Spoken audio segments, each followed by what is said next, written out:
Hello students, फिर से आपका स्वागत है और आप देखना शुरू कर चुके हो आपका अपना YouTube channel evening classes. Students, जब भी आप रिपोर्टेड स्पीच को स्टडी करते हो तो उसमें आप सिंपल सेंटेंस करते हो, इंटेरोगेटिव सेंटेंस करते हो, लेकिन जब आप एग्जाम में बैठते हो तो एक ऐसा सेंटेंस आपके सामने आता है, वो देखने में आपको लगता है कि इंटेरोगेटिव सेंटेंस है और आप उसको उसी के मुताबिक उस सेंटेंस को अपने एग्जाम में सोल्व कर देते हो। लेकिन जब आंसर की आती है या जब आपका रिजल्ट आता है तो आपको मिलता है कि आपने जो सेंटेंस किया है, आपने जो रिपोर्टेड स्पीच को डायरेक्ट से इनडायरेक्ट में बदला, वो गलत कर दिया है। स्टूडेंट्स, दरअसल जिसको आप इंटेरोगेटिव समझ रहे थे वो एक ऑप्टेटिव सेंटेंस था।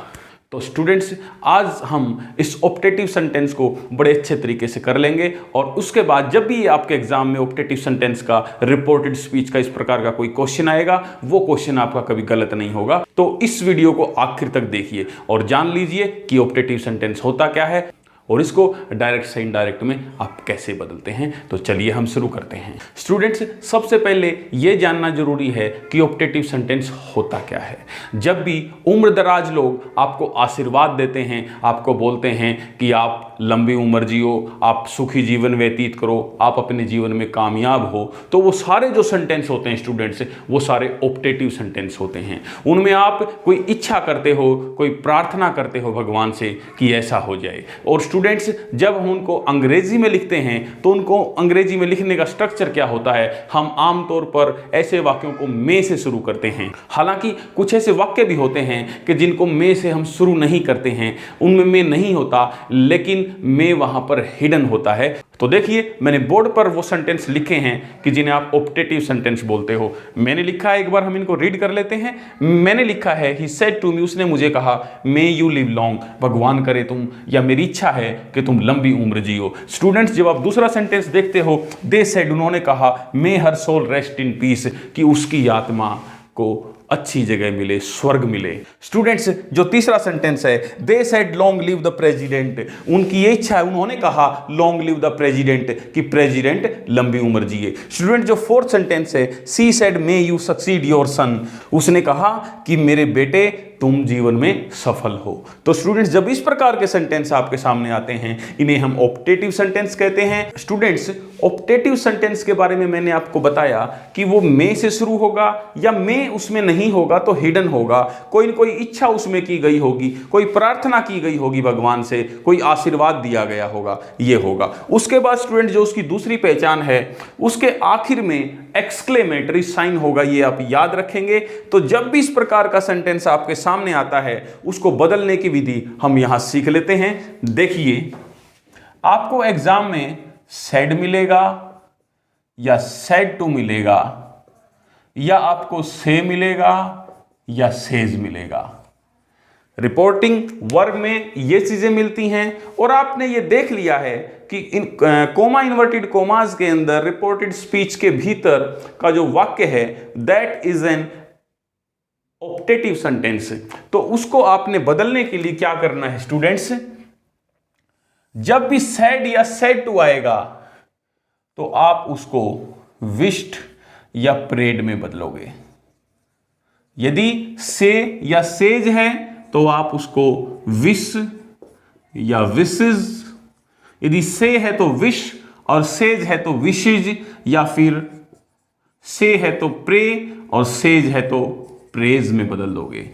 स्टूडेंट्स, ऐसा करने के बाद फिर उसके बाद बारी आती है कोमा इन्वर्टेड कोमाज की, इसको आपने दैट में बदल देना है। स्टूडेंट्स, यहां मैं आपको एक ऐसी चीज बताऊंगा, एक ऐसी मिस्टेक बताऊंगा जिसको बहुत सारे स्टूडेंट गलत कर देते हैं और आपने वो नहीं करना है।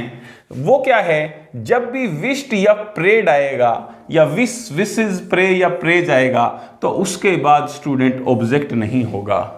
मेरा कहने का मतलब है, यहां पर जैसे ही सेड टू मी है तो यहां ही विश्ड या ही प्रेड हो जाएगा, मी वहां नहीं रहेगा।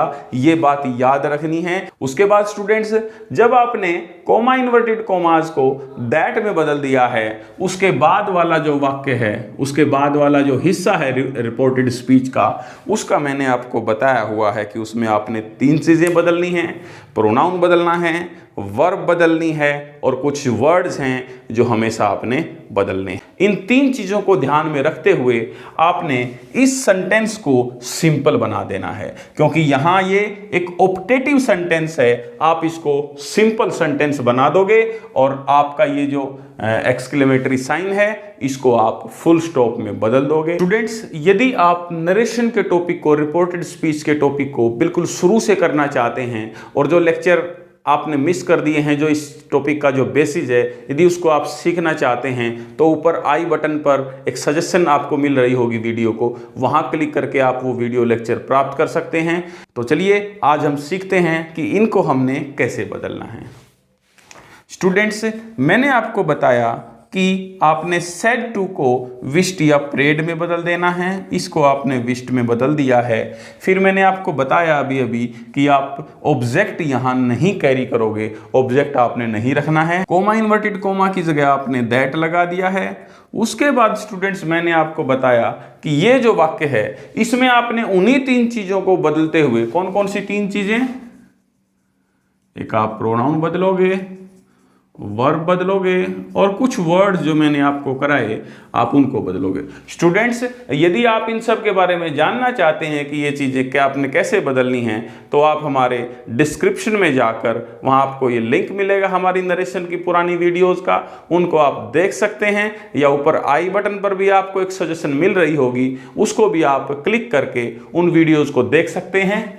स्टूडेंट्स, मैंने आपको बताया कि आपने इसको सिंपल बना देना है उन 3 चीज़ों को बदलते हुए जो यहाँ पर लिखी हैं। अब सिंपल बनाने के लिए स्टूडेंट्स आपको सबसे पहले क्या चाहिए, आपको सब्जेक्ट चाहिए, क्योंकि मैं आपको बता चुका हूँ कि जो सिंपल जो स्ट्रक्चर है वो कैसा होता है। सबसे पहले सब्जेक्ट आता है, फिर हेल्पिंग वर्ब आती है, फिर वर्ब आती है। ये सिंपल स्ट्रक्चर है। तो इस वाक्य में सब्जेक्ट कौन सा है, इसको फाइंड आउट करने का तरीका मैंने आपको बता रखा है। आप वर्ब फाइंड आउट करोगे, यहाँ वर्ब है लिव। अब आप देखोगे लिव, जिए, जीना किसको है, यू को जीना है, तो यू को जीना है, तो यू इस सेंटेंस का सब्जेक्ट है। अब यू देख लीजिए आप, यू सेकंड पर्सन है, तो किसके अकॉर्डिंग बदल जाएगा, मी के अकॉर्डिंग बदल जाएगा। और यू यहाँ कौन सा यू है, ये सब्जेक्ट वाला यू है, तो फिर मी का भी सब्जेक्टिव कौन सा है, आई है, आपको पता है आई। फिर उसके बाद स्टूडेंट्स हेल्पिंग वर्ब आती है। हेल्पिंग वर्ब यहाँ पर में है, उसको आप माइट में बदल देते हो, माइट। और मैंने आपको बताया कि जब आपने हेल्पिंग वर्ब को बदल दिया है तो आप मेन वर्ब को नहीं बदलोगे, I might live long. Next sentence पर आते हैं students, they said may her soul rest in peace, कि उसकी आत्मा शांत रहे, उसको स्वर्ग में जगह मिले, उसको शांति मिले। तो आप दे प्रेड या विश्ड, दे प्रेड। फिर मैंने बताया कि यहाँ पर ऑब्जेक्ट नहीं, आप यहाँ पर ऑब्जेक्ट को कैरी नहीं करोगे, कोमा इन्वर्टेड कोमा को आपने दैट में बदल दिया है। मे her soul rest in piece.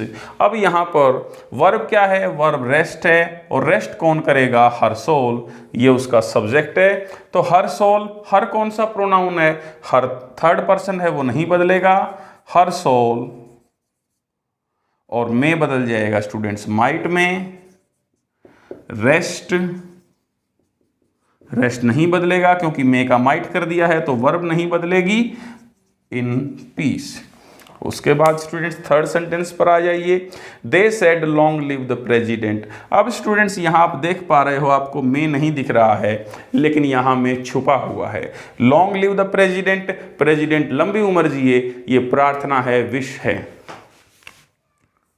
So they wish लिख लो या प्रेड लिख दो, दे प्रेड दैट।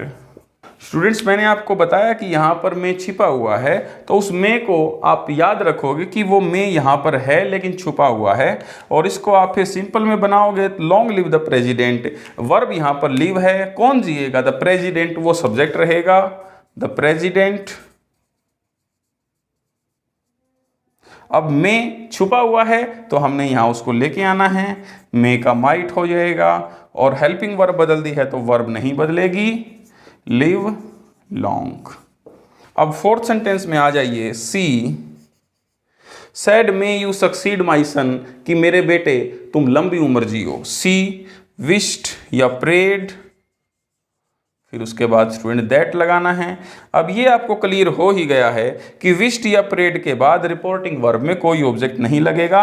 ये करने के बाद फिर आपने इसको सिंपल बनाना है।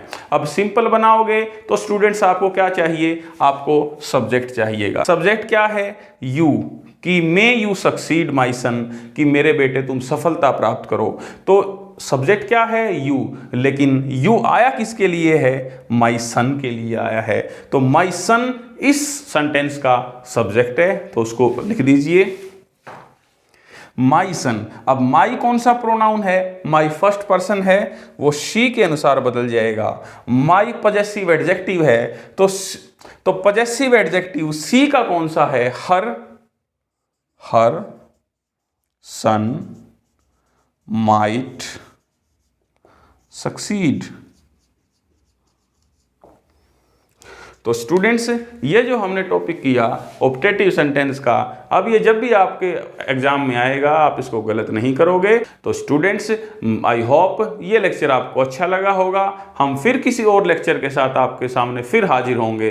तो तब तक देखते रहिए आपका अपना YouTube चैनल इवनिंग क्लासेस। बने रहिए हमारे साथ, वीडियोज़ को शेयर और सब्सक्राइब करते रहिए। Thank you.